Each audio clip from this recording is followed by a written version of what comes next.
Realms of Night by C.N. Randolph. Copyright Caleb Nakia Rogers, 2016. All rights reserved. God appears and God is light to those poor souls who dwell in night, but does a human form display to those who dwell in realms of day. William Blake. Song of the Nightwood. O melody, help me to tell these stories which I love so well, that are to me as life and limb, though some be bright and some be dim. My inward selves, no two the same, some born of pride and some of shame. A man and maid, one dark, one bright, escaped unto the realms of night, from out that fair and hidden land, beyond the woods and desert sand, each seeking high and low relief from out the burden of their grief. Among the beasts of wood and field, whose each and every fruit I yield, plucked from out the fertile sky, when closed for sleep the Maker's eye, to dream and never more awake, lest every realm apart should break. O melody, O muses nine, I welcome all within to shine. Leave no corner steeped in shade. Show me how the self is made, that we may find in darkness peace, until we are to light released. Chapter 1. Wherein Tiger finds the maiden fair, and dusk gives way to night. Tiger peered from out the wood to gaze upon a maiden fair. No moon nor stars did shine above, yet brightly shone her hair.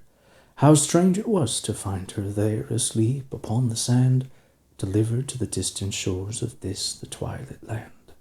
He sniffed the maiden's glowing cheek, her limbs so bright and bare, delighting in the fragile scent that floated on the air. Though strange it was to find her there, far stranger was the ache that somewhere deep within him grew, as though his heart to break. Had Tiger claws, he might have pounced, and stripes he might have growled. Had Tiger fangs, he might have et the maiden he had found. Though not a single stripe had he, no hunger to obey, with none to fear his predator, and none to hunt his prey. And so he waited for a sign, while back and forth he paced, when suddenly he sprung away, and through the twilight raced. The ache that gripped his beating heart, the fire in his brain, gave Tiger speed and strength unmatched by any of his name. With thunder booming in his chest and lightning in his eyes, he sprinted down along the shore as darkness filled the skies. Down along the beach he flew, fast and faster still, delighting in his symmetry, the power of his will. When all at once he saw ahead a brightly glowing light, hovering upon the dark, descended with the night, and coming round did find the maid arisen from the sands, with starlight in her gentle eyes, and moonbeams in her hands. Chapter 2. Wherein Tiger swears an oath.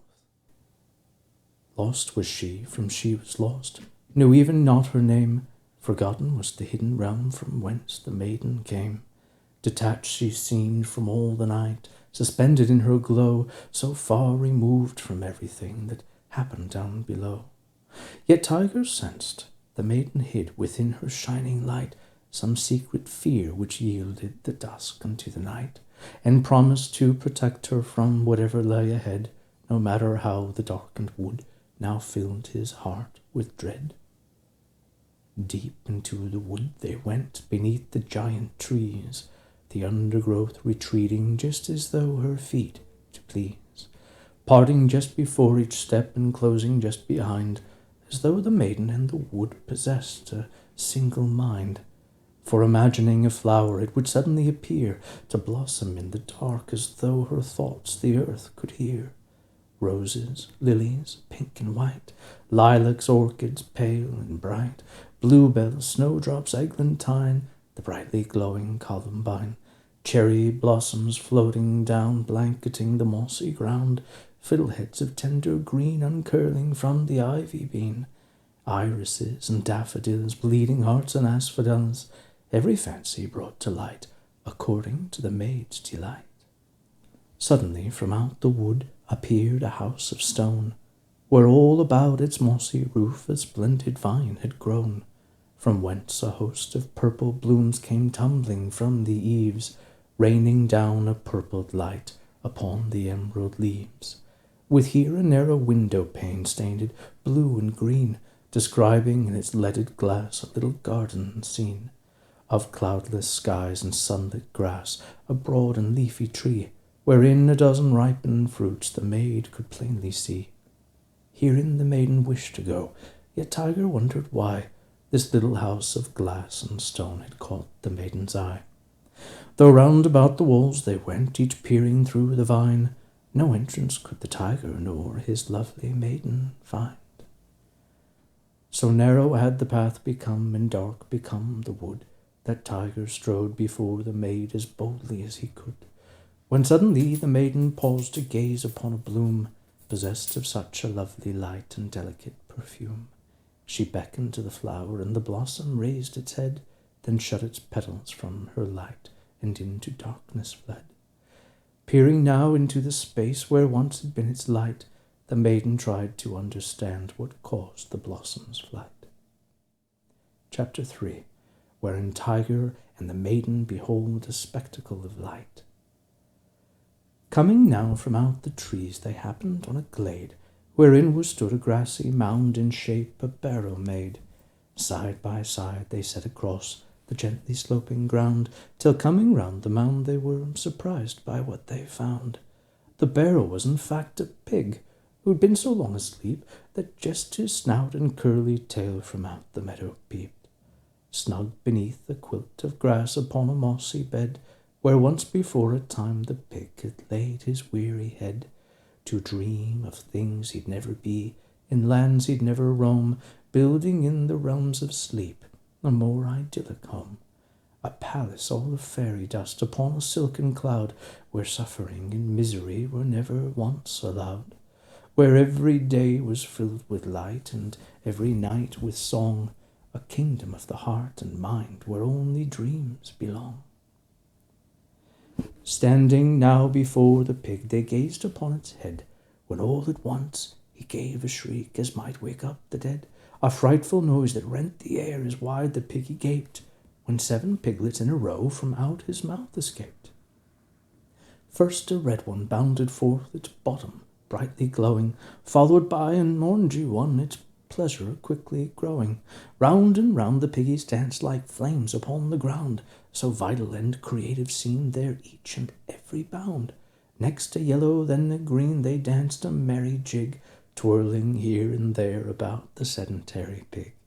To feel the earth beneath their feet, to frolic in the air, these liberated piggies seemed a most devoted pair. Then came a piggy blue and bright, its chubby arms thrown wide. Ha ha, hee hee, and fiddle-dee-dee, it leapt about and cried. The 6th was likewise blue, yet of a slightly deeper shade. It also sang, though not as loud, for just the om it made. Om. It sat atop the barrow mound, a calm upon its brow reposed in equanimity a meditative sow. At last escaped a violet runt, from out it floated free, its colour stranger than the rest, for almost white it seemed, to hover round its merry kin with neither smile nor frown, communing with another world from out its purpled crown, while Tiger and the maiden stood in wonder and delight at how the merry piggies made a spectacle of light, when all of a sudden there appeared from out the barrow mound a pair of ears like blunted spears thrust from up the ground, whereat the piggies cried as home again they quickly went, straight to bed within the mound they one and all were sent. Chapter 4, wherein the maiden enters into a dark and dismal place. There atop the barrow long stood the rabbit glaring down, shielding his eyes from off the maiden's brightly glowing gown. Put out that light, he dimly cried, trembling head to toe with fear. What brings you to my barrow mound? What business has a maiden here? One eye was larger, streaked with veins that pulsed inside his hoary head, while twitched the other smaller eye that glowed an awful angry red. dilapidated was his pelt, while woe begone were both his ears, a poor and wretched rabbit fraught with bitterness and endless fears. Yet there before the maiden fair, as though ignited by her glow, something deep within him started suddenly to grow. Heaving then a little sigh, his bony shoulders slumped, and then he welcomed her most awkwardly into his barrow den. Within the barrow mound a narrow passage was unveiled, hidden just behind the piggy's curly little tail. So dank and stale was the air that one was scarce to breathe, while close about the maiden bright the dark hung like a wreath. Yet by and by the dark withdrew, till she could plainly see a little room wherein she felt so very ill at ease, wherein the 7 piglets slept in 7 little beds, each with 7 colours dancing round their little heads. 7 little dreamers sleeping through the endless night, dreaming of the day with all its promises of light. 7 little shadows dancing there upon the wall, waiting for the dawn to come and liberate them all. Chapter 5, wherein Rabbit hears rumours about the maid, and the barrow is destroyed by a blazing wall of light. Gazing up, the maiden saw what seemed a massive root, whose ruddy glow the inky dark did over all pollute. 'Twas on this root the rabbit pressed a long and tattered ear, listening to things he simply wasn't meant to hear.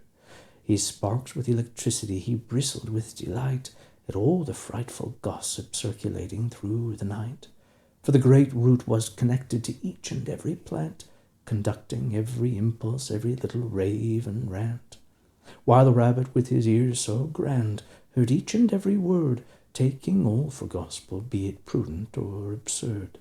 So many rumours of the maid had since spread far and wide, that whether she was good or bad he could not quite decide. Some said the maid was guilty of a most atrocious crime, while others said she was in fact an entity sublime. Some whispered that the maid was dark beneath her gown of light, banished from the gates of dawn to wander through the night, while others spoke as though she were descended from above, that neath her gown were wings far fairer even than the dove. Some called the maid a monster resurrected from the deep, come to rouse her minions up from out their endless sleep. And so the rabbit kept his eye upon the maiden fair, his every muscle trembling beneath his thinning hair, believing she would stay with him within his barrow mound, safe and sound within his keep, until the truth was found. "You've come so far, my lovely one," he smiled at her and said, "come sleep a little, rest yourself upon an empty bed." And moving toward the shining maid, he seized upon her arm, promising she'd never come to any further harm. "Sleep, my little beauty bright, shelter in my barrow tight, safe and sound within the ground, to dream in wonder and delight. Sleep, my little beauty brave, here within my humble nave. Sleep, and I'll your secrets keep, safe and silent as the grave." Had tiger claws he might have pounced, and fangs he might have roared, though having none he merely went to sleep upon the floor. While Rabbit led the maiden bright unto an empty bed, his bulging eye upon the verge of popping from his head, when all at once the ground leapt up to shake the barrow mound, making all about them such a terrifying sound that Rabbit shrieked and ran about, now clutching tight his ears, while down about them rained the mound in great black earthen tears. Then came a most aggrieved moan from deep beneath the ground, as though the very core of night was coming there unbound. Then crack! The mound was ripped apart, as left was torn from right, the night wood rent asunder by a devastating light. Chapter 6, The Wall of Light. Rising up from out the ground unto the very heavens bound, a wall of pure unfiltered light now separated night from night. Chapter 7, wherein monkey falls in love. Clinging to the branches of an overhanging tree, monkey gazed upon the maiden fallen to her knees, yielding before the wall which, far as he could see, turned crimson every leaf of every overarching tree. Perilous it seemed to him the power of its glow, that daren't he come too near to it, yet from it dare not go, but spied upon the maiden fair the same as when before he'd found her lying peacefully upon the twilit shore. Oh, how he'd longed to comfort her, to stroke her shining brow, if only he'd been braver and descended from the bough. But how could one so radiant love someone such as him, her flesh so bright, so beautiful, his own so dark and dim? Though here she was, alone again, no others could he see. Perhaps this was a better time to come from out his tree. Then looked he closer at the maid, to find her skin had turned from purest white to darkest brown, as though her flesh had burned. Darkened was her hair, her limbs near dark as were his own. Kneeling there before the wall, her native form was shown. More lovely even than before, he gazed upon her skin, the colour of the earth, from whence all living things begin. Though even now he could not force himself from out the trees, so madly thumped his little heart, so madly shook his knees. And so unto the branches clung those loving arms of wood, to curse his feeble cowardice as up the maiden stood. Turning from the glade wherein now stood the wall of light, she wandered back unto the wood once more, a maiden bright. Far darker had the wood become, bedimmed now every bough, while thorns appeared on every branch, and roots stuck up the ground. An orb of light the maiden sifted down among the pine, suffering to penetrate a wilderness malign, while thorns of every size and shape encroached upon her way, clawing at her hair and gown as though her to delay. When all at once she found herself cut off at every turn, the way ahead now blocked, and likewise blocked was her return, while a monkey sat upon a branch to see what she would do, for no escape appeared from his more lofty point of view. Eventually she seemed to think that over she could climb, so sturdy were the massive thorns and hardy was the vine, that carefully she mounted and between the briars slipped, using both her hands and feet, the thorns she tightly gripped, while monkey watched, quite short of breath, to see her moving so, her arms so strong, her feet so sure, his love for her did grow. When all at once she lost her grip, and down she quickly went, her gown now caught upon a thorn above her head was sent. The monkey gasped at what he saw, and quickly looked away, heart hammering inside his chest, his thoughts in disarray, while there imprinted on the dark forbidden visions flew, in negative behind his eyes a shame within him grew. Chapter 8, wherein the maiden is treated to a symphony of light and sound. By and by the thorns withdrew, and soon the maiden came unto another landscape, where the ground more open lay. Where once the trunks of trees had stood, now pillars lined the way, rows of glowing marble showing veins of white on grey. Like once the noble Athens or the palaces at Crete, they stood in states of disrepair, no edifice complete. A wilderness of fallen stone, wherein the maiden found a ruined amphitheatre, nestled deep within the ground.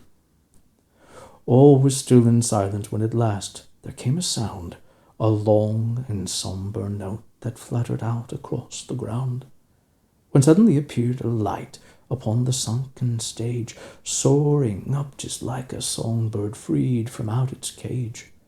Indigo had been the hue, so low had been the sound, wings of light and music swooping out across the ground, descending now upon the maid to flit about her head, when came another note and hue, this time on wings of red. Then orange and yellow notes and hues, each swooping through the night, now blue, now green until the maid was wreathed in sound and light. A melody, a simple tune, sweet music filled the air, a symphony of light and sound about the maiden fair. Diving, gliding, twirling, swirling, feathers green and gold, swooping round and round the maid in hues so bright and bold. Rising, swelling, melding, building higher from the ground, till burst a phoenix into flames, its ashes singing down. Violet, yellow, green, and blue, orange, and brightest red, down they came with all their notes into the maiden's head. Chapter 9, wherein the maiden meets the piper. There upon the open stage a merry figure stood. No different from herself he seemed, though horned and cloven-hoofed. The piper, who had played the notes, who'd made each hue appear, now leapt about the open stage in homage to his cheer. "Come play with me," he called to her. "I've quite a funny game. Perhaps if we shout loud enough, then we can make it rain." And so the maid came slowly down to join him on the stage, whereon she found the pan appearing more or less her age. How beautiful he seemed to her, how handsome was his face, that sensed the maid they'd met before in some far distant place. "You see that patch of moss," he said, "it's called the dragon's beard. Though deep in sleep the dragon lies, no need to be afeard. They say if one shouts loud enough, rain from its beard will fall, and grant whatever wish you make an answer to the call. I'm thinking if you shout with me, together we will find our wishes will be granted if our voices are combined. Close your eyes, make a wish, then shout with all your heart, for only if the dragon wakes will he your wish impart." Yet when the maiden closed her eyes, she found there only shame, afraid to wake the dragon, should their voices make it rain. Puffing up his downy chest, Pan gave a mighty yawp, though from the dragon's beard there barely came a single drop. "It wasn't much, so you can see I didn't tell a lie. I'll bet we'll get much more than that if this time you should try." Yet far too timid was the maid to play this sort of game. The very thought of shouting made her wring her hands in shame. Knowing that she wouldn't try, Pan had another go, filling up his lungs as if a hurricane to blow. So broad became his little chest, and red became his face, she feared the walls would tumble down within that ancient place. The yawp exploded from his lungs, far loudest of them all, yet this time not a single drop from out the beard would fall. Pan stood there gazing at the maid in anger and disgust, causing her to wonder if she in the boy could trust. She hated disappointing him, and wished to make amends, to find a way from out his gaze and once again be friends. So fickle was his woodland heart that he began to laugh, returning to his former self, the merry-making half. "You needn't look so worried, and you needn't be afraid. Now come and see my grotto, where I keep the things I've made. There's no such thing as dragons, it was just a stupid game. Now take my hand and come with me." And so the maiden came. Chapter 10, wherein Pan shows the maiden his grotto. Stalactites clung unto the roof, stalagmites to the floor, whilst in the walls were greenish veins of luminescent ore, reflecting off the water and alighting on the stone, there in the emerald grotto where the piper called his home, where all about the cavern floor were games he'd never played, toys the clever Pan had so meticulously made. A wooden boat, a carousel, a host of lettered blocks, an abacus, a writing board, an inlaid puzzle box, a microscope, a tuning fork, a wooden bat and ball, a handful of assorted chalks to draw upon the wall, some dominoes, a pair of dice, a pentatonic flute, a gyroscope, a checkered board, a compass, and a lute, a cupboard boasting sliding doors, a choo-choo train and track, an army of tin soldiers with their boots all painted black, an easel and a box of paints, a metal xylophone, a tricycle, a bicycle, a real slide trombone, each invented on his own so far as he could see, to satisfy a never-ending curiosity. Yet shrouded in her veil of light, he found it hard to tell what the maiden thought of all the things he liked so well. Was it the ball she fancied most, or could it be the boat? Perhaps he ought to prove to her that it could really float. Or was it his suspension bridge, constructed out of twine, a feat of engineering based upon his own design? Alas, she noticed none of these, for out of all the loot, the only thing she seemed to care for was the piper's flute. Chapter 11. Rooster. Not far from the piper lived rooster and dog, away in the depths of a smelly old bog. The oddest of couples you ever did see lived both in the trunk of a hollowed-out tree. The rooster believed himself better than this, estranged from his garden of heavenly bliss. 'Twas there he belonged, away from this place, restored to the light of its glory and grace. Yet by an unfortunate turn of events he found himself worthy of things to repent. So out of the garden the rooster was put, with feathers a-ruffle and mud underfoot, banished forever unto an old bog, with nothing for comfort save stupid old dog, who followed him always so brimming with zeal that often the rooster was caught by the heel. "Oh, watch where you're going, you miserable beast," the rooster would cry every hour at least. "Haven't you need of some space of your own, or are you too stupid to go it alone?" And preening his feathers, they'd set off again, down some random path through that sodden terrain, the cock always thinking of what he'd done wrong to warrant an exile from where he belonged. While dog, with his nose always close to the ground, would sniff right and left at some trail he'd found, never paying attention to what lay ahead. He'd trip up the rooster who wished he was dead. Over and over the rooster would tumble his beak in the mud and his wits in a jumble, cursing the marsh and the heavens above, while blaming a dog who knew nothing but love. Never at peace, nor relieved of his toil, he loathed every inch of that waterlogged soil. But then all at once were his fortunes a-changed, when out came a voice from his garden estranged. From out of the darkness and over the ground there came to his ears a most ominous sound, a kind of a hissing combined with a growl, wherein there were words meant for only the foul. Said the voice, "There comes to the marsh a maiden so fair, that light pours from out of her fingers and hair, and with her a boy in the guise of a pan, who swears that he'll never return to a man. Play host to these lovers and bring them to sup from the hole in the ground where the water flows up. Remember their dreams as they come to confess, and I'll give you your garden of heavenliness."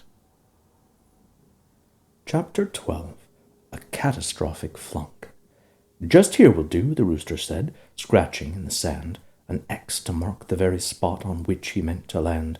Then gazing up into a tree which grew beside the way, he spied a perch from where he might the winding path survey. "Now get into that thorny hedge," he shouted at the dog. "They mustn't see us till we know who's coming through the bog." Dog whimpered in the brambles while the rooster took to flight. Spreading wide his glossy plumes, he flapped with all his might. Careening through the air he went, spinning like a top, flapping round and round and round, not knowing where to stop. An act of selfless bravery or catastrophic flunk, the rooster missed his perch and flew headlong into the trunk. Yet all was not completely lost, for he'd at least been stopped, and bouncing down from branch to branch upon his perch was dropped. Returning to his senses, the rooster looked around, when there upon the distance spied a light above the ground, a glowing orb of bluish white, appearing through the trees, floating in the darkness as if carried on a breeze. So full of grace the light appeared that touched it on his soul, filling up the emptiness to leave him feeling whole. Was it paradise approaching, rooster welcome to behold? The palace and the kingdom come, each bearing gifts of gold? An angel in the darkness with a countenance divine, to whom his endless sufferings the rooster could resign? But alas, 'twas not salvation drawing nigh, nor blessed kingdom come, but a wretched little girl from whence the light angelic shone. "Stop right there," the rooster cried, puffing out his chest, while dog leapt from his hiding place to greet their shining guest. Get back, you filthy beast, get back into that hedge," the rooster cried while falling down from off his lofty ledge. Flapping madly round and round, the maiden gasped to see the rooster slamming yet again into the same old tree. Chapter 13. 1,000 Little Kisses.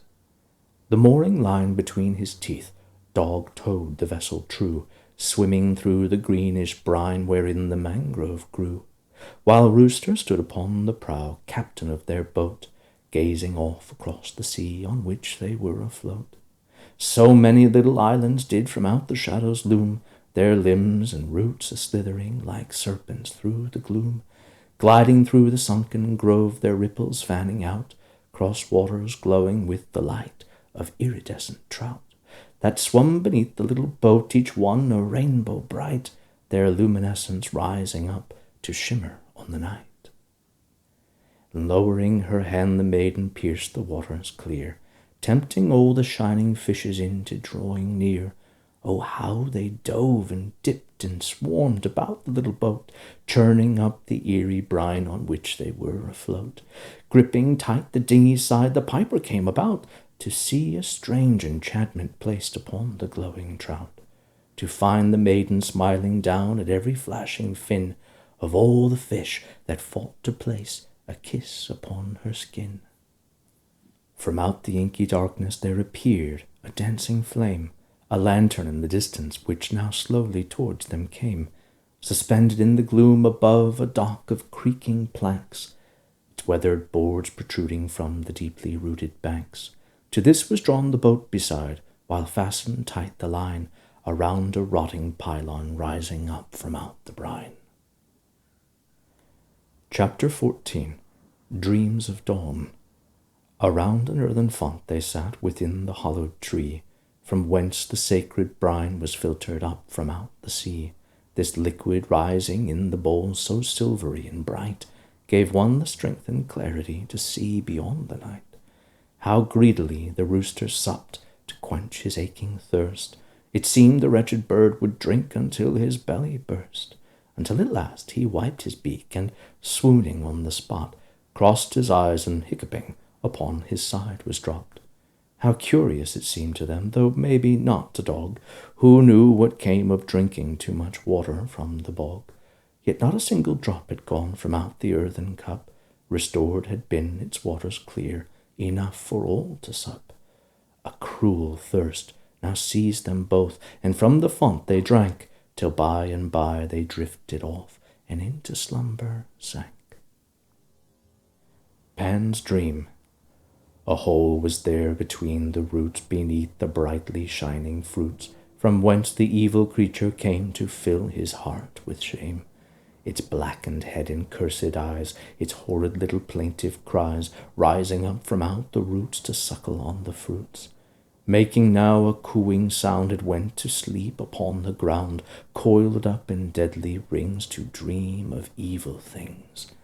Believing them to be alone, he seized upon a heavy stone, and raising it above his head, wished the creature dead. Though filled with so much wrath and woe, he could not dash his sleeping foe, and making not the slightest sound, set the stone aground. Turning then, he fled the beast, and from his duties was released, to wander free in distant lands, away from their demands. Finding then a hidden cave far darker than the deepest grave, he slipped from out the garden mild, abandoning both maid and child. The Maiden's Dream. So cold the air upon her wings, in vain she thought of warmer things, as ever on she flew to seek some mountain's elevated peak, through clouds of freezing rain and snow, with nothing but the sea below. She flew until at last she found a pinnacle of solid ground.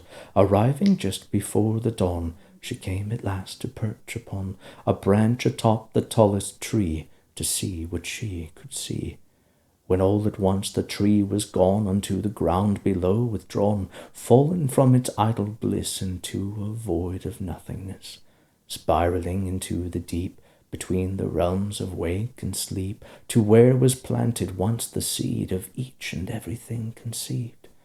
Sprouting roots of consequence there in the fertile nothingness, there came from out the seed a shoot, which following the quickest route struggled up into the light, separating day and night, wherein it then began to bloom, delighting in its own perfume. Its leafy tresses came unbound, cascading to the silent ground, when all at once from tween the roots beneath the fully ripened fruits arrived a strong and healthy boy to fill her heart with joy. Standing up upon a root, he plucked from off a shining fruit, and biting through its rosy flesh, journeyed to a world afresh. Vanishing from out her sight, from out the garden's dusky light, bound for realms of joy and pain, never to be seen again. Trembling with love and hate, she shuttered every garden gate, and shedding all her cursed fruits, retreated deep within the roots, where made she there beneath the ground such an agonizing sound, when all at once from out the black there came another horrid crack. End of part 1.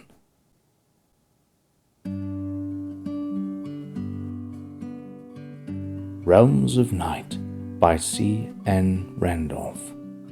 Part 2. Chapter 1. Tiger. Tiger flew across the ground, taking rivers at a bound, delighting in the steady sound of each and every beat, bounding through the giant trees, tearing through the dust and leaves, wholly bent upon his need to have the maiden found. Never stopping, never slowing, ever through the forest going, never really knowing where the maiden he would meet. A fire deep within him burning, ever forward, never turning, roaring, raging, ever spurring onward through the heat. With flesh and bone and sinew searing, brazen stripes began appearing, flaming up through bars of black and bursts of red and gold. Flaring, flashing, raging, racing into headwinds, boldly facing distances far-reaching towards the maiden ever bound. Yet still the wall reached on and on, 10,000 leagues he'd surely gone, with ever in his heart the song, a melody complete. He'd find a way around the wall, no stream too wide nor hill too tall. He'd leap right up and o'er them all to worship at her feet. Chapter 2. Monkey. Crouching at the water's edge there in the melancholy bog, he sought in vain to see beyond a veil of fog, while pictures of the maiden fair still flickered on his inward sight, as up she mounted through the vines, soft and white.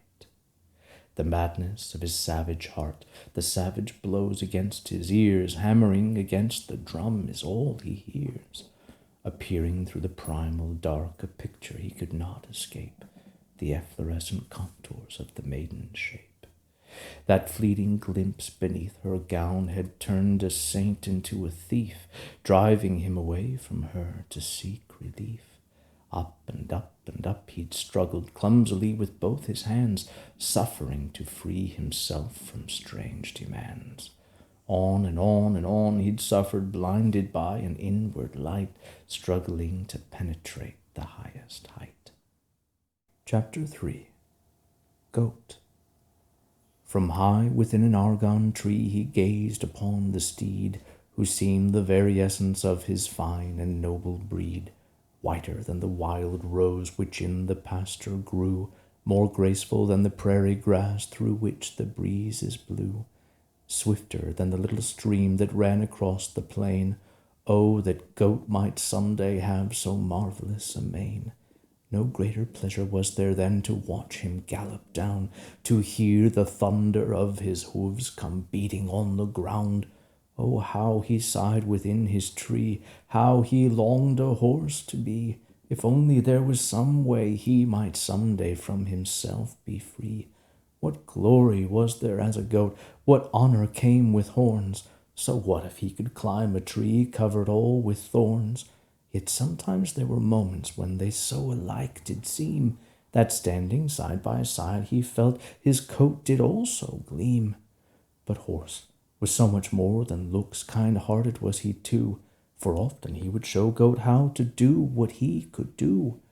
To be like me you mustn't bleat, said. To be like me you mustn't bleat, so often horse would say. There's only one way to converse, you must learn how to neigh. Now stand up straight and tall, my lad, your posture's an affront. See, there you go, my little man, you're not a hopeless runt. You'll never make a gallop, that's just too much to ask, but I think you'll find that trotting's not too difficult a task. You simply must remember always keep your head held high, for at the very least this way you're only half a lie. Yes, horse was very kind indeed, a gentleman was he, not the sort who'd take to climbing high up in. Yes, horse was very kind indeed, a gentleman was he, not the sort who'd take to climbing up into a tree. Chapter 4. Driven mad with fright. While Goat was practising to neigh, the ground began to shake, though just at first he wasn't sure quite what of it to make. So slight had been the rolling that he hardly felt a thing, till bit by bit his thorny branch began to dip and swing, when all at once from out the wood there came a horrid sound, as if some giant beast were stamping hard upon the ground. Then up and down went all the world as far as he could see, now lurching to and fro within his favourite argon tree, while the horse went kicking here and there, quite driven mad with fright. Eyes gone wide and white with fear, he fled into the night. Chapter 5. The Shadow Wood. Goat had never ventured from his native pasture land, for woods were dark and full of things quite hard to understand. How strange it seemed among the trees, how close the air it felt, with shadows lurking everywhere, what horrors in there dwelt. So long he stood upon the verge, not knowing what to do, when all at once he stood up straight, and did the horse pursue. Not nearly as malevolent as in the pasture seemed. True, the wood was dark and strange, yet light enough to see. Goat found it rather beautiful in a troubled sort of way, a kind of tortured elegance, 'twas difficult to say.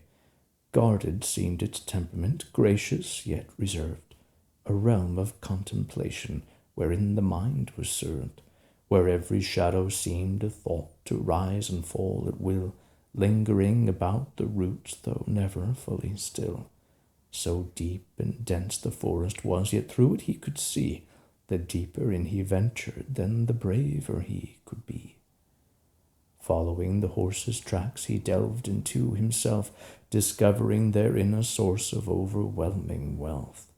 Ceasing then to notice where the line of hoof-prints led, now giving more attention to the questions in his head, till suddenly he noticed that he'd lost the horse's trail, never more to see the stallion's shining mane and tail, and making then a desperate bleat, his sadness to surmise, did notice in the undergrowth a pair of beady eyes. Chapter 5. Rat.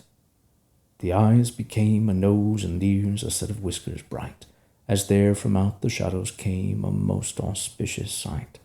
A stillness was there in his eyes far deeper than the sea, wherein Goat sensed an endless realm of equanimity, yet bore what seemed a heavy weight upon his glossy back, an awkward-looking load within a little velvet sack. Now opening the velvet sack, its contents came unbound. A ghastly heap of little bones lay scattered on the ground, at which the rodent stroked his beard at how the pieces lay, as though each little bone had something meaningful to say. Said the rat, "We've far to go before our path brings each unto his end, and you're far braver than you think, my nimble-footed friend." Barring further eloquence, he gathered up the bones, replacing them into the sack like semi-precious stones, whereaft he scurried up to perch upon Goat's bony back, plopping down between his horns the little velvet sack. Chapter 6. The Great Trauma. While through the shadow wood they went, the rat a story told, a tale dating back unto the farthest days of old. It began as every story should, with once before a time, to float upon the open air in melodies of rhyme. Said the rat, "Now, once before a time there was, well, nothing whatsoever, till nothing came to know itself, and then became forever. and forever suffered bitterly, not knowing where to end, alone within eternity, without a single friend, except perhaps for Never, who it seemed was always there, whoever had a lot to say, yet nothing much to share. And everywhere was nowhere, and never was no one, each shrouded in the darkness, yet the light there ever shone. Till Nothing said to everything, I'm done with all the mess, enough of all the company and endless loneliness.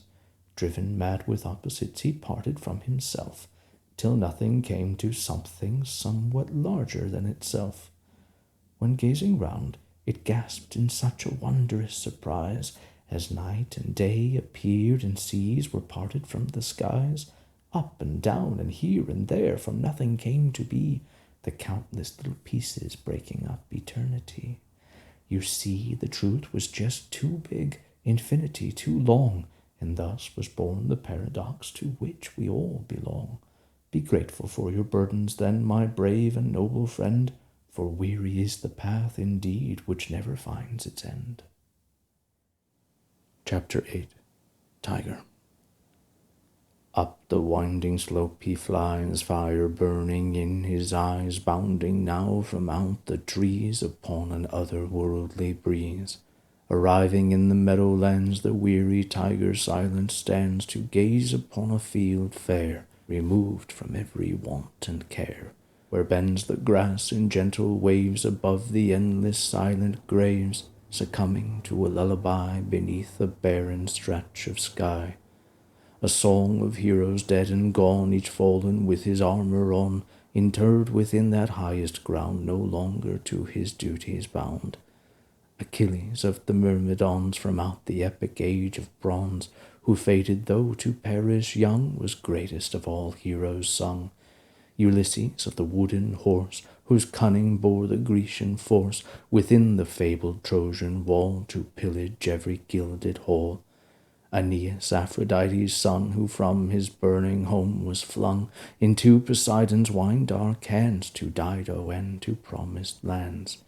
Each buried here within the field, laid to rest upon his shield, no more to deal in war and strife, relinquishing the sword with life, to rest forevermore in peace, discovering at last release from out life's glory-seeking toil, safe and sound within the soil.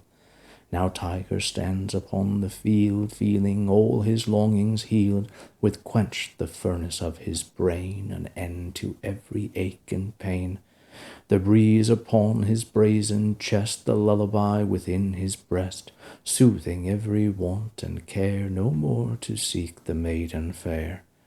When sees he on the meadow's brow the beast who's neither bull nor cow, staring off with vacant sight upon an endless stretch of night. Chapter 9. Ox. High above the dying wood, the mighty ox was firmly stood, parted from the world below, no more the fertile earth to sow. Knowing only pain and toil, ox had opened up the soil, sowing clear from sea to sea the seed of every mighty tree. And when the wood was green and grown, with every inch of soil sown, the ox was set to wander free beneath its leafy canopy. Now parted from the constant strain, the creature suffered greater pain, to live a life of wretched ease beneath the great and mighty trees. He wandered every steepest road in lieu of toiling 'gainst the load, to suffer more and ease his pain ere rising up from off the plain. Toiling ever up on high, he came at last beneath the sky, where all at once his pains were soothed, there in the meadowland removed. Now standing guard with vacant eye, o'er wood and field and sea and sky, o'er meadow where the valiant dead are cradled each within his bed. Chapter 10. Dog.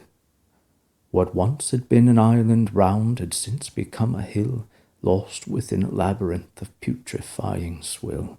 A realm of black and belching mud now all about them lay, wherein the thought of venturing so filled them with dismay. while slowly down into the marsh their little dinghy sank, no more to ferry souls from off the deeply rooted bank. Rooster gazed upon the mire, feeling now condemned to dwell within the wretched bog unto his bitter end, while Pan surveyed the marsh and felt there had to be a way to navigate the perils of the endless muddy plain. A bridge, perhaps, or else a raft that somehow gets rebuilt from sticks laid neatly side by side across the mud and silt. Yes, pieces from the stern could then be added to the prow, and on and on and on like this ere lengthening the bow. Dog, meanwhile, had other plans sniffing here and there, in ecstasy with all the many scents upon the air.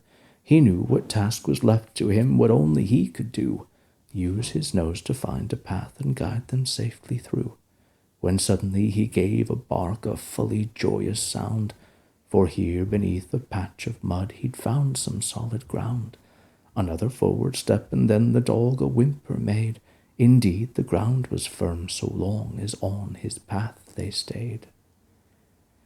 The maiden followed close behind, immaculate and white, gazing now upon the fishes stranded in the night, lamenting every silvered flank that gasped to find a breath, their luminescence fading, going forwards into death. Countless waning points of light as far as she could see, a fallen sky of fading stars upon an empty sea. Pan struggled most of all as through the mud his hooves were sunk, plunging deeper than the rest into a dismal funk, while Rooster followed up the rear undaunted by the ground. So light was he that every step he made was safe and sound. While in this manner they progressed quite quickly through the bog, keeping strictly to the path uncovered by the dog, going forth in single file across the wretched plain, each following the one ahead as links upon a chain. Slogging through the mud, the piper dwelt upon his dream, to see again the creature's eyes and hear its horrid scream, recalling how the filthy beast had slithered from the roots, coiling round and round the tree to suckle on its fruits. Yet now he felt the self-same urge to from the maiden flee, to find a way from out her light and once again be free. Rooster likewise wished the maiden gone from out his sight, finding now her radiance insufferably bright, blaming her for all the wrongs which had to him been done, suspecting it was with the maid his troubles had begun. Thought the rooster, why should I be punished if my purpose be fulfilled? Why crucify the messenger whenever light is spilled? So long as every act is true, its outcome must be just. Or is it not sincerity to in one's nature trust? What oath have I forsaken? What law did I betray? What path of light and righteousness did Rooster ever stray? And on and on and on he went, inquiring at his fate, while veering further from the path until it was too late. For leaping now into the mud, dog to his rescue went, doomed to spare him from a fate which for himself was meant. What could the rooster do but watch in safety from above, while peering down into those foolish eyes so full of love? The filthy muck now climbing up the handsome yellow coat, succumbing just as steadily as had their little boat, swallowing his legs and hips, devouring his back, drawing him remorselessly into the sucking black. Get up, you silly thing," he shouted at the dog, as down and down the mongrel went into the wretched bog, till suddenly all that remained was just his splendid nose, which likewise slipped beneath the filth from whence the lotus grows. Chapter 11. Rooster. Overcome with grief, the bird remained within the bog, perched atop the very place where disappeared the dog. A living headstone he became unto his faithful friend, destined to remain within the marsh unto his end. Chapter 11. Pan.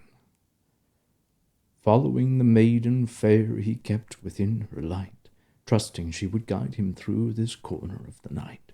She seemed to float above the filth, unsullied by its art, of seeping through the open pores to cling upon the heart, while Pan stood covered horn to hoof with clogged his every pore, that of the maiden's brightness did he every bit abhor. If only he were brave enough to go it on his own, he'd push the maiden from the path and persevere alone. When suddenly he spied ahead a bank of glowing fern, clearly marking there for him the point of their return. Once more the mighty trees he saw, great pillars to the sky, salvation just within his reach, the soil firm and dry. Yet here the maid was brought unto an unexpected stop, for all at once the ground beneath her feet from out was dropped. Within arm's reach of higher ground the maiden sifted down, the foul and wretched morass creeping slowly up her gown. Down and down the maiden went into the filthy bog, succumbing just as easily as had the boat and dog.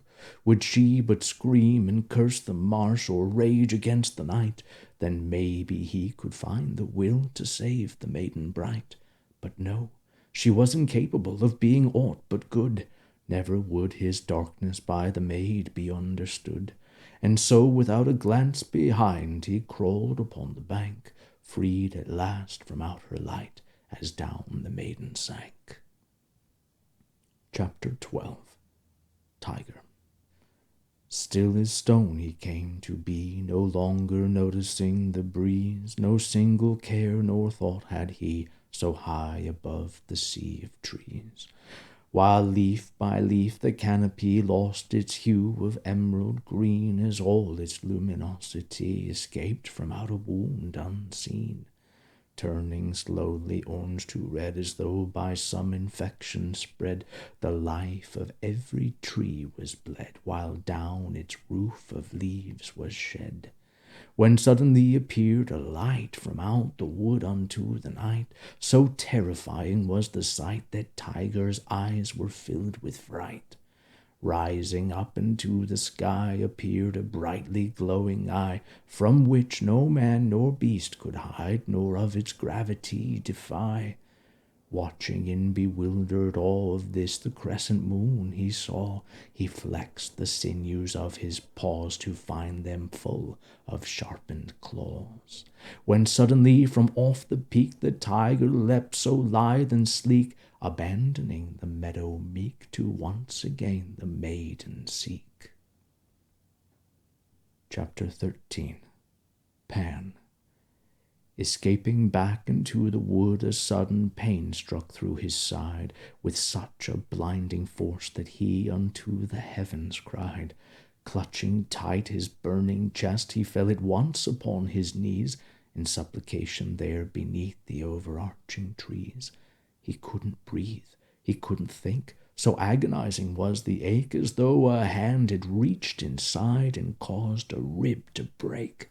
Now writhing on the leafy ground, tears streaming from his anguished eyes, the piper pleaded for forgiveness of the unseen skies.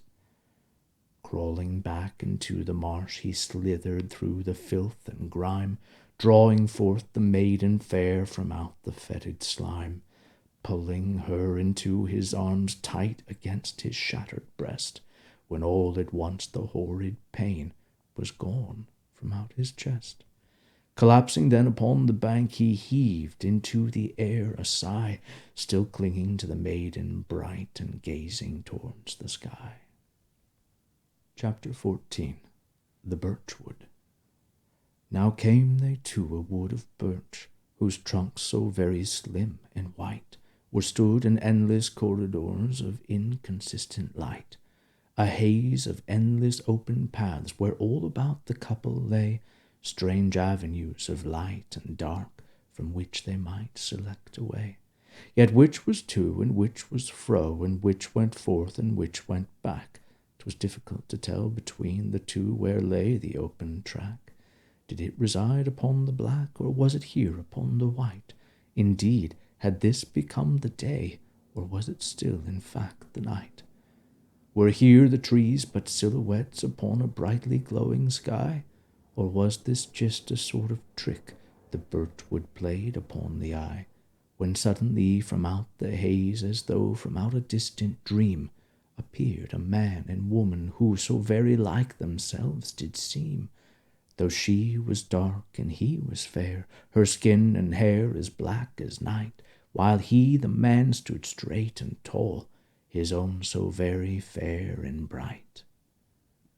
And the woman came before the maid, who gazed upon her shape in awe of all the many differences and likenesses she saw. How yet her skin was dark, it glowed as by some inward burning flame, which shone from out her piercing eyes upon the maiden's shame, that she could scarcely bear to look too long upon the woman's face, so dark and bold and fierce of heart, while yet so full of grace. The piper meanwhile stood aghast at how the man shone clear and bright, the broadness of his shoulders in proportion to his height. Then looking down, he noticed there a pair of brightly shining feet, wondering who between them was the more left incomplete, when suddenly the shining man began to raise a shining hand to meet the one just lifted by the cloven-footed pan. Yet just before their fingers met, the pan felt something strangely cool, as though he just had touched upon the surface of a pool, whose waters now were rippling out between them on the very air, distorting every aspect of their figures, dark and fair, till by and by the rippling ceased, and all the wood was still once more, yet nothing there was quite the same as had it been before. And gazing down upon his limbs, the piper found them greatly changed, though still the pan, with hoof and horn, the rest had been exchanged. Much taller now, with sturdy limbs and locks of wavy golden hair, the filth rinsed clean from out his pores, his skin now bright and fair. Terrified by what he saw, he turned to gaze upon the maid, finding that her glowing skin had fallen into shade. No more a maiden fair and bright, suspended in an orb of light, but a maiden dark, who bore a flame where once had been their only shame, who, taking now a forward step, passed through the wall of dark and light unto the woman's waiting arms, and from the piper's sight. Chapter 15. The Golem. Left alone before his twin, half blinded by his shining skin, the piper said unto the light, "Get thee gone from out my sight. How dare this iridescent man mock the figure of the pan, this mindless thing of wind and sand? Get thee gone from out my land, with nothing in those fairer eyes but muted hues of paradise, a vacant stare, a mindless faith. Get thee gone, thou dismal wraith, without a thought to call his own, no darkness for him to atone, no fall from which he'd never rise. Get thee gone from out mine eyes. No dreams to plague his simple mind, no light within the dark to find, no gift of music, dance, or art. Get thee gone, depart, depart. No understanding of desire, no belly full of ice and fire, no passions clawing at his heart. Get thee gone, depart, cleaving now into his side the hands from which he could not hide, now forced the piper to his knees, where pled he for the pain to ease, crying out in agony, suffering through tears to see how fared his fairer, fouler twin, with all his uncorrupted skin. Yet gone was he, so fine and fair, swept away into the air, leaving Pan to die alone and wither all to hoof and bone. Chapter 16. Monkey.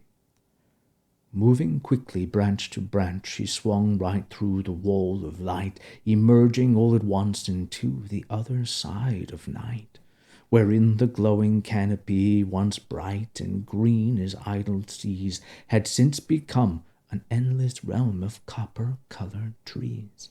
This sudden transformation did so take the monkey by surprise that down he came from out the trees, with terror in his eyes, down from branch and down from bough, and down from yellow and from brown, and down from orange and down from red, to land upon a leafy bed, where lay the monkey safe and sound upon the brightly quilted ground, gazing up in disbelief upon a sky of gilded leaf, when came upon the wood a breeze chattering among the trees, bringing to that realm of gold the slightest twinge of something cold. 'Twas but the merest shiver, yet it seemed to speak of things ahead, things which caused the monkey's heart to fill with doom and dread. Sitting up, he glanced around in awe of every gilded bough, for everywhere did he behold a world covered all with gold. There was gold upon the ground below, and gold upon the trees, gold upon the shadows, even gold upon the breeze. Reaching out, he gathered up a lovely heap of leafy gilt, which soon became to his delight a lovely leafy quilt. And snuggling upon his side, he gazed across the gilded ground, uncertain for a moment as to what he just had found. A figure, likewise on its side, though stretching forth a trembling hand, and crying out in silence from a dark and unfamiliar land. The monkey gazed in awe upon this figure shining bright and fair, admiring his strapping form and locks of flaxen hair, the broadness of his shoulders and the muscles down along his back, the glowing alabaster skin, the hooves enamelled glossy black. Such rigorous proportions as by the ancient gods decreed, chiseled from a block of stone till finally its truth was freed, and reaching out the monkey dared to grasp its finely sculpted hand, drawing forth unwillingly the cloven-footed pan. Chapter 17. The Maiden Dark. There in the other side of night, no more a maiden fair and bright, but a maiden dark, much more aware of all the pain and beauty there, who following a golden road arrived at where a river flowed, beneath a bridge of weathered stone that glowed a lovely rosy tone. How gently did the river flow, its current neither fast nor slow, where sitting down upon its bank she of its icy waters drank. While yet her thirst was slight at first, did both her darkened hands immerse, delighting in her palms to hold the crystal waters clean and cold, pleased to find the shining trout swimming here and there about, yet ever moving gainst the flow, while making all the river glow. Two separate currents did they make, one of ease and one of ache, each keeping to its natural course, while driven by a deeper force. For the river'd sooner flow uphill than would a fish betray its will to go against the flowing tide, and of its toils be denied. Whereon the maiden made a wish that she could turn into a fish, and conquer every waterfall in answer to a deeper call. To know where at her end was found, she'd gladly be to toil bound, and through her suffering be led, regardless of what lay ahead. She prayed that every shining trout would each fulfill its winding route, and come upon a welcome end beyond some higher river bend. Hearing then a sudden sound, the maiden turned her head around, to find what seemed to be a man, but was in fact the weary Pan. He knelt beside her on the bank, and likewise from the river drank, gulping down the waters clear, as though his very end was near. Then lay he bright upon the grass, to close his eyes, as though to pass from out the maiden's piercing gaze unto a blessed kind of daze, and for a moment there reside in darkness by the water's side, to find his strength once more again, now free at last from out the pain.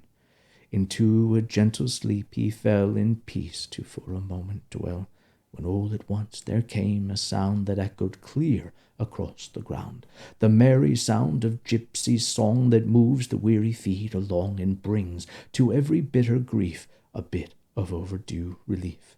And so he upward sat and gazed across the river, half amazed to see a most unlikely pair rejoicing in the crisper air. A goat, it seemed, was being led by a rodent on his head, in song about a distant land across an endless sea of sand, where caravans of precious gold were carried on a silken road, bearing spices and perfumes unto the vaults of gilded rooms, where rising up beneath the sky were palaces and temples high, wherein the holy ones proclaimed the glory of a sacred flame. Sang the rat, onward to the realms of day, to where the sunlight goes to play, beyond the twilight realms of dawn, from where the night has fled and gone. Onward to the realms of light, to where the air is warm and bright. We'll go as one, my sturdy friend, unto our brightly glowing end. We'll go as one, my sturdy friend, unto our brightly glowing end. Chapter 18. The Bridge. They met upon the bridge of stone, while Pan stood on the bank alone, and friends the three did fast become, whilst there below the fishes swum. They found the maid a welcome sight, a handsome blend of dark and light, wherein her brightly shining eyes Rat found at last the starry skies. Recalling what the bones had spoke, how all the heavens had awoke, the moon among a host of signs, by which a path could be divined. Signs to lead them on their way unto a realm of endless day, beyond the wood and desert sands, to where a lofty mountain stands. And Goat felt nothing like remorse to find her fairer than the horse, though each a lovely maid possessed, she was with greater beauty blessed. Now servants of the maiden dark, the rat and goat, did both remark how lovely was their noble queen, with eyes so very dark and keen. While yet relieved to have them there, the maiden dark did still despair to be without her tiger brave, who'd sworn the maiden fair to save. And prayed the maiden, Tiger, I remember thee, dost thou still remember me? From out the wood and from the sea, O tiger, please return to me. As though in answer to her prayer, he came unto his maiden fair, bounding now from out the trees, within a rush and swirl of leaves, covered all in fearful stripes, like rays of sun through bars of night, with there upon his mighty paws a host of deadly sharpened claws. Guided by the maiden sent, into her arms he gladly went, to rub his head against her cheek, still but a kitten, mild and meek. No greater joy could there have been to have her tiger back again, and prayed the maid with all her heart that from then on they'd never part. Chapter 19. The Path of Least Resistance. 'Twas Rat who of the desert spoke, and of the mountain high, wherein was bound a garden mild beneath the twilight sky, whereon the maid recalled her dream, as did the Pan his own, for unto each within their dreams this garden had been shown. While yet the maid could not recall her name nor native land, the Pan had of his former self no wish to understand. He loathed the very thought of what might in the garden lie, hidden in the mountain neath an ever twilight sky. There simply had to be a way to cut the bond that tied the maiden dark and beautiful so closely to his side. He'd find a way to be released, no matter what the cost, for he'd rather dwell in darkness than in paradise be lost. Said the maiden, but how to reach the desert high, wherein the mountain stands? How to find our way across the ever-shifting sands? And so the rodent threw the bones upon the dusty ground, to have a look and see what might be in their futures found. Said the rat, for some 'tis harder not to climb a mountain steep and high, than would it be to stay aground so far beneath the sky.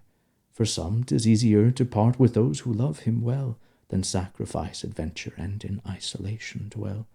For some 'tis loftier to fight and perish on the field, than would it be to live in peace and to inaction yield. For some 'tis better to believe in what the rest deny, than follow blindly through his life, while never asking why. For some 'tis wiser to forsake the words of learned men, and claim that dreams are mightier than either sword or pen. For some 'tis preferable to live in poverty and health, than endure the many ailments accompanying wealth. The path of least resistance is so different for us all, yet to this path we all are bound while answering the call, that draws us forth unto our bliss, or leads us to our doom, succumbing unto darkness, or to sunlight where we bloom. Yet should the path come lost in woods too deep through which to see, 'Tis best to look around and find what other paths there be. How grow the vines that keep you in? How plunge the tangled roots? How comes the water from the ground unto the lofty fruits? Up, up is e'er the answer when in doubt of where to go. Up against the will of forces pulling from below. Upward toward the ripened fruit, upward to the sacred pool. Upward goes the heroine when downward goes the fool. Chapter 20. The Gorge. Following the splendid trout, eventually they stood upon the very furthest edge of autumn's dying wood, whereat they came upon a cliff that rose against the trees, reaching well beyond the boughs unto the lofty breeze, while deep into a narrow gorge the fishes made their way, leaping in and out the falls to beat against the spray. And following the nimble goat they climbed a narrow track that steeply rose against the cliff while switching forth and back. Up and up and up they climbed the steep and winding ledge, Pan fighting hard the urge to throw himself from off the edge. How easily it could be done, how freeing it would be, just to step from off the path and from his troubles flee. He cursed the maiden fair and bright, he cursed the maiden dark, the sudden beauty of her eyes, that unexpected spark. He cursed the tiger brave for all his new-found stripes and claws, welcoming the moment when he'd liberate his jaws. He cursed the nimble-footed goat who leapt about with ease. He cursed his noble heart and ceaseless willingness to please. He cursed the rat and all he saw among the scattered bones. He cursed the wretched path and all its jagged little stones. He cursed the rooster, cursed the dog, cursed the grotto, cursed the bog, cursed the day, cursed the night, cursed the dark, cursed the light, cursed the fishes, cursed the flute, cursed the garden, cursed the fruit, cursed the breath, cursed the sand, cursed the mighty Maker's hand. Chapter 21. The Last Remaining Leaf. Clinging to the narrow path they came among the turning leaves that touched upon a starless sky to flutter in the breeze, when all at once the maiden paused there in the gold and crimson bower, gazing on a single leaf as though it were a flower. For here among the multitude of dry and slowly falling leaves there was but one which still retained its hue of emerald green. Oh, how it caused the maid to think of entering the glowing wood, how once upon a twilight shore she long ago had stood. Now peering down upon the leaf, she traced a single pulsing vein, as though in hope that something of her future she could ascertain. Surely it was in this leaf that all the world's answers lay, if only she could understand the things it had to say. Said the maiden, "Forgive me for the harm I've done, for all the changes I've begun, that one by one have left in grief each and every other leaf. I promise to restore your grace, undo the wrongs I've done this place, return the buds and blossoms to a wood that I'll remake anew. Though how I cannot think to say will come about this joyous day, yet would it all were down to me, I'd gladly give my life for thee." And moving on the maiden bid the last surviving leaf goodbye, sad to see it trembling alone beneath an empty sky.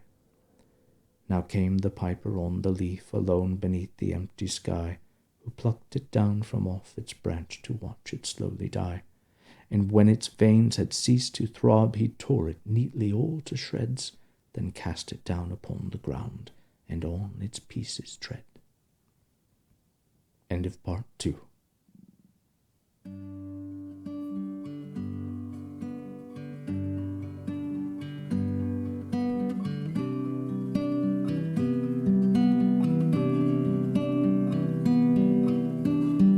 Close your eyes, my lullaby.